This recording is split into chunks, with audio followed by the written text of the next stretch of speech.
विसरणारे आहेत आणि त्यांनी या ठिकाणी आपल्या कार्यक्रमाला हजेरी लावून एक 4 छान ज्याला म्हणतो ते आपण त्यांच्याकडून मिळवलेलं आहे. टाळ्याच्या गजरामध्ये आपण आदरणीय खासदार नरेशजी मस्के साहेब यांचं स्वागत करतोय. रिपब्लिकन सेनेच्या वतीने हार्दिक हार्दिक स्वागत. मी या ठिकाणी आदरणीय खासदार साहेबांना विनंती करतो की आम्हाला आपण सर्व उपस्थितांना, कार्यकर्त्यांना आणि जनतेला शुभेच्छा द्याव्या.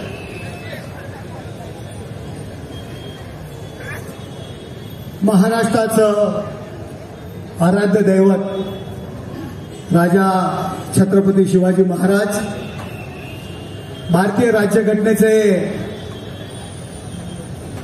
शिल्पकार, भारतरत्न परमपूज्य डॉक्टर बाबासाहेब आंबेडकर यांच्या पवित्र स्मृतीस वंदन करून रिपब्लिकन सेना 11वा वर्धापन दिन सोहळा रिपब्लिकन सेनेचे सरसेनापती सन्माननीय आनंदराजे आंबेडकर साहेब या ठिकाणी थोड्याच वेळात येणार आहेत.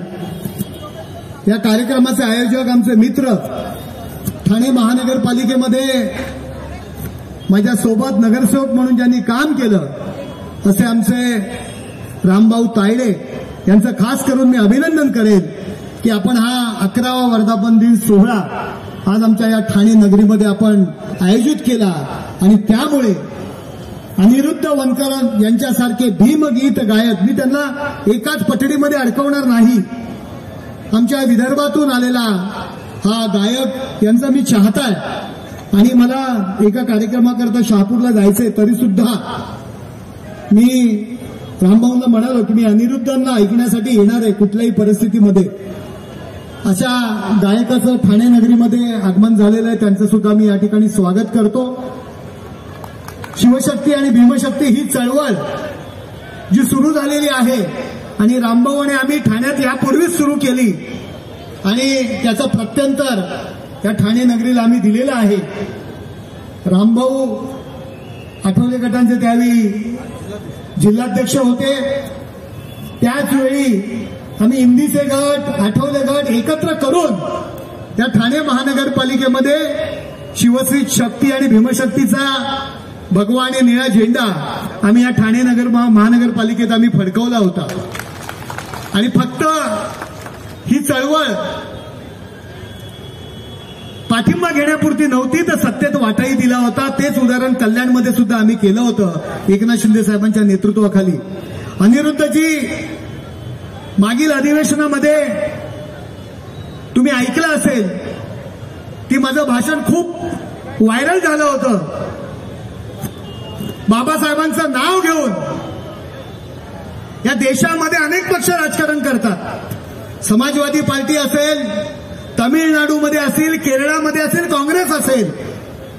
पण मी सभागृहात गेल्यानंतर मी पाहिलं की बाबासाहेबांचं नाव घेताना ते बाबासाहेब बोलत नाहीत.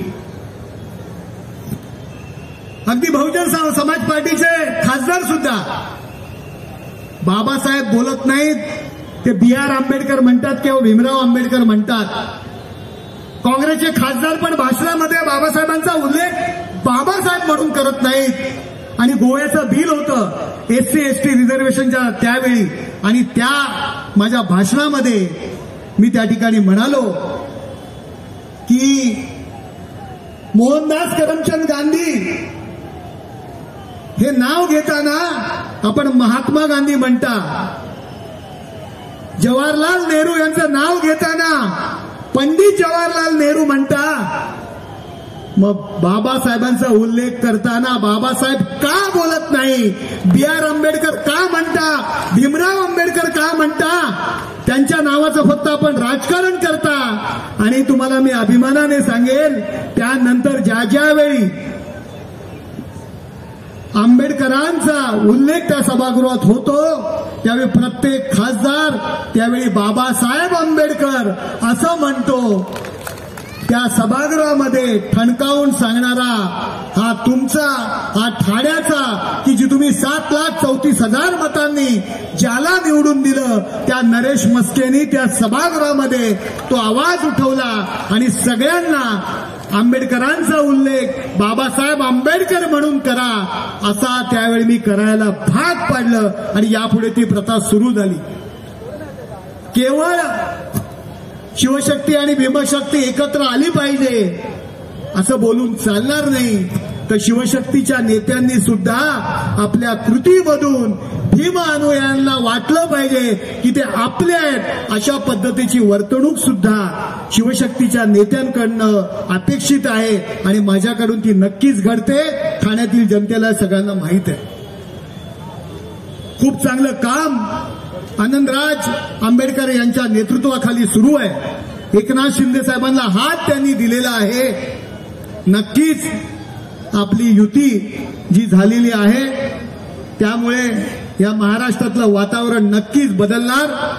अनेक कार्यक्रम आज आहेत आणि त्या कार्यक्रमाला उपस्थित राहायचंय.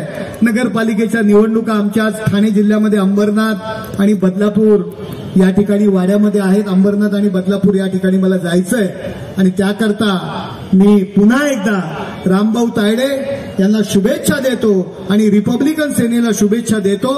धन्यवाद. जय हिंद, जय महाराष्ट्र, जय भीम.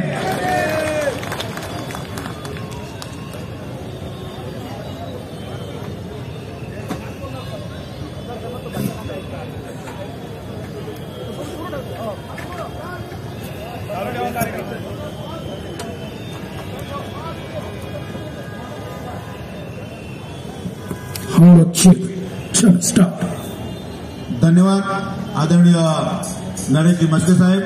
आपण अतिशय सुंदर आणि छान मार्गदर्शन आणि मोटिवेशन आपण दिलं. खूप खूप आभार आहे. थोड्याच वेळात आपले आदरणीय नेते पक्ष